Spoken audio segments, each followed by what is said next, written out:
Vampire chapter 7 tulip chamber of commerce. गौरवशाली साम्राज्य के लॉ ऑफ लॉर्ड्स के अनुसार अपनी जागीर खोने वाले रईसों को उनके खिताब से वंचित कर दिया जाएगा। लेकिन मूल शीर्षक को पुनर्स्थापित करने का एक तरीका भी है, यानी अपनी शक्ति से जागीर हासिल करना। अन्यथा यदि जागीर वापस मिल भी जाती है तो उसे पुराने स्वामी के पास लौटने के बजाय नए रईसों को पुरस्कृत किया जाएगा जिन्होंने पुनः युद्ध में योगदान दिया था। योग्यतम के जीवित रहने का ऐसा नियम शाही कुलीन तंत्र के चयापचय कार्य की भी गारंटी देता है और कुलीन मैल के उद्भव को रोकता है, जो केवल खाने और मरने की प्रतीक्षा करने के लिए पूर्वजों की छाया पर भरोसा कर सकता है। असली कहान सुदोर ने अपने घर के टूटने के बाद ओमान के अरल को खोजने के लिए फॉलन ईगल सिटी जाने का फैसला किया। इस वजह से सुडोर परिवार के राजकुमार सेंट हिल्ड के ड्यूक की तलाश करने के बजाय यदि आप ड्यूक ऑफ सेंट हिल्ड के पास जाते हैं, भले ही ड्यूक इस रॉक सिटी को पुनर्प्राप्त करने के लिए सैनिकों को भेजता है, यह सुडोर परिवार को वापस नहीं किया जाएगा। अपने चाचा अरल उमान को ढूंढना अलग है। हालांकि अरल उमान बिना वापसी के लिए कहान की मदद नहीं करेगा, लेकिन वह निश्चित रूप से सुडुओ परिवार के साथ अपने रिश्ते का थोड़ा ध्यान रखेगा। कम से कम आइस रॉक सिटी को सुडुओ परिवार के हाथों में लौटना चाहिए। और अब असली कहान अपने चाचा के साथ चर्चा करना नहीं जानता, लेकिन कॉलिन के नकली कहान नाइट के पास पहले से ही एक प्रायोजक है। श्री ओलिवर, आपकी दयालुता के लिए बहुत बहुत धन्यवाद।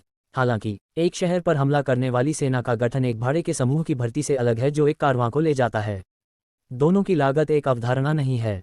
बेशक मैं समझता हूँ। ओलिवर मुस्कुराया, उसकी आंखें एक अजीब रोशनी से चमक रही थीं। मेरे पिता एक क्वार्टरमास्टर हुआ करते थे, लेकिन उन्हें ओह, कॉलिन ने आखिरकार अपने बगल के मोटे व्यवसायी की ओर देखा। अगर ओलिवर एक पागल सट्टेबाज था जो पहले कॉलिन के दिमाग में ऊंचाइयों के बारे में कुछ नहीं जानता था, तो वह अब साहस के साथ एक पागल सट्टेबाज में बदल गया है। हालांकि वह जानता था कि वह एक नकली है, फिर भी कॉलिन में दिलचस्पी थी और वह इस आश्चर्यजनक व्यवसायी के बारे में जानना चाहता था।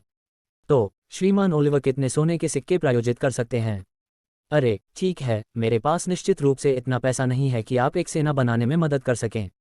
वास्तव में हमारा चैम्बर ऑफ कॉमर्स आपका समर्थन करने का इरादा रखता है। Chamber of commerce? हाँ, कृपया मुझे इसे फिर से पेश करने की अनुमति दें। मैं ट्यूलिप चैम्बर ऑफ कॉमर्स के पर्यवेक्षकों में से एक हूँ। यदि कान नाइट चैम्बर ऑफ कॉमर्स से प्रायोजन स्वीकार करने को तैयार है तो मैं राष्ट्रपति को आवेदन कर सकता हूँ।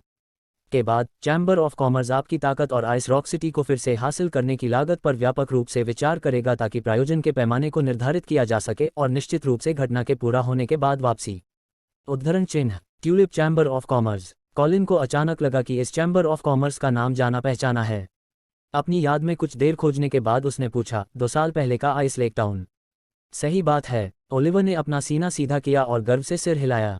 2 साल पहले बैरन बिली को ट्यूलिप चैम्बर ऑफ कॉमर्स द्वारा सेना को पुनर्गठित करने और आइस लेक टाउन को फिर से लेने के लिए प्रायोजित किया गया था। इस दुनिया में व्यापारियों की हैसियत ज़्यादा नहीं है, आखिर कितनी भी रकम से कोई उपाधि नहीं खरीदी जा सकती। लेकिन जाहिर है कुछ तीखे और साहसी व्यवसाय हाथों में सोने के सिक्के लेकर अपने प्रभाव का विस्तार करने की कोशिश करने लगे हैं।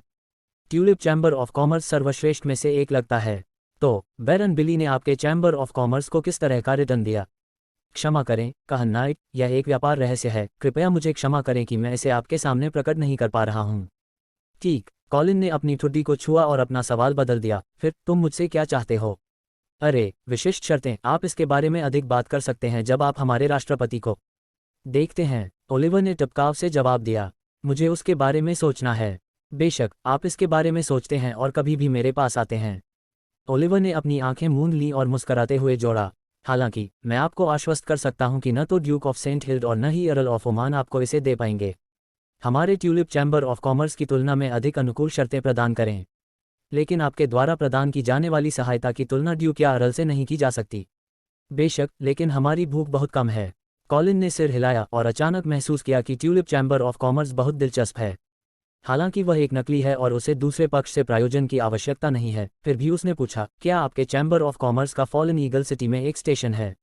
बेशक, यह फॉलन ईगल सिटी के पश्चिम में दास बाजार के ठीक बगल में है। किसी भी समय आपका स्वागत है। कॉलिन ने भविष्य की जरूरतों के लिए इस स्थान को गुप्त रूप से लिखा था।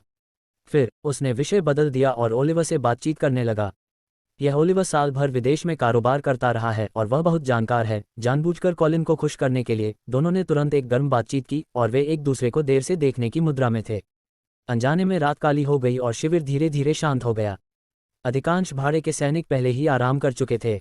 ओलिवर ने कॉलिन को अपने डेरे में आराम करने के लिए आमंत्रित करने की पूरी कोशिश की। कॉलिन ने एक तरफ कदम बढ़ाया और देखा कि दूसरे पक्ष के तंबू को वास्तव में शानदार ढंग से व्यवस्थित किया गया था, इसलिए उसने सिर हिलाया और सहमत हो गया। और जब सब सो रहे थे, कॉलिन अचानक एक छोटी सी आवाज़ से जाग गया। वह तुरंत उठा और कुछ देर सुनने के बाद उसने अचानक ओलिवर को अपने बगल में हिलाया। उठो, जागो, कोई हमारे शिविर के पास आ रहा है। ओलिवर भी काफ़ी सतर्क था और जल्दी से उठा, लेकिन थोड़ी देर ध्यान से सुनने के बाद उसने सोचा, सचमुच मैंने कुछ क्यों नहीं सुना। ध्यान से सुनो, कॉलिन ने आत्मविश्वास से कहा। उसने पाया कि रात में उसकी सुनने की क्षमता बहुत बढ़ गई थी और 1 किलोमीटर दूर से थोड़ी सी भी हलचल उसके कानों से नहीं निकल सकती थी। यह दुश्मन का हमला, दुश्मन का हमला। निश्चित रूप से रात की घड़ी के प्रभारी भाड़े के सैनिकों ने भी दुश्मन की खोज की और तुरंत चिल्लाया, शांत हो जाओ, घबराओ मत, एक मशाल जलाओ, एक साथी की तलाश करो, गार्ड और शिविर मत छोड़ो। फायरफॉक्स मर्सिनरी ग्रुप के प्रमुख सलू की तीखी आवाज ने तुरंत अराजक शिविर को स्थिर कर दिया। मैं बाहर जाकर देख लूंगा। ओलिवर अपने माल की सुरक्षा के बारे में चिंतित था और वह थोड़ी देर के लिए झिझकने के बाद तंबू से बाहर भाग गया। कॉलिन ने भी पीछा किया और फिर देखा कि दुश्मन जो शिविर में घुस आया था उसने पहले ही फायरफॉक्स मर्सिनरी ग्रुप के लोगों को सौंप दिया था। वह युद्ध समूह में शामिल नहीं हुआ। आखिरकार ओलिवर ने उसे कोई कमीशन नहीं दिया, इसलिए उसे इस मोटे आदमी को अपना जीवन नहीं देना पड़ा। हालांकि कुछ देर इसे देखने के बाद कॉलिन ने राहत महसूस की। यह चोरों का एक समूह होना चाहिए जो यहाँ आए। वे इतने कमजोर थे कि उनके पास एक उन्नत लड़ाकू भी नहीं था। लोगों की संख्या बड़ी नहीं है, लगभग 70 या 80 लोग। मैं वास्तव में नहीं जानता कि उनके साहस ने सैकड़ों लोगों के साथ फायरफॉक्स मर्सनरी ग्रुप के शिविर पर हमला करने का साहस कहाँ किया।